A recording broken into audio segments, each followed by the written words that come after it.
Guys, আমি বং দিশা চলে এসেছি আমার লেখা একটা কবিতা নিয়ে। আজকের কবিতাটা নববর্ষ নিয়ে, মানে কাল তো বাংলার নতুন বছর, তাই আমার লেখা এই কবিতাটা নতুন বছর নিয়ে। চলো স্টার্ট করা যাক। নববর্ষ। পুরনো বছর শেষ হচ্ছে নতুন বছর শুরু। নতুন বছর পুরনো সব খারাপ ভুলে হোক নতুন করে সব শুরু। পুরনো বছর খারাপ গেলেও ছিল কিছু ভালো। পুরনো বছরটা ঠিক মানুষ চিনতে শিখিয়ে দিয়ে গেল।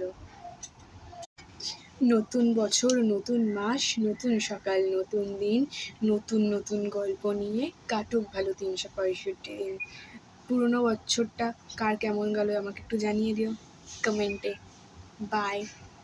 প্লিজ আমার চ্যানেলটা লাইক শেয়ার করে দিও আর সাবস্ক্রাইব করতে ভুলো না প্লিজ।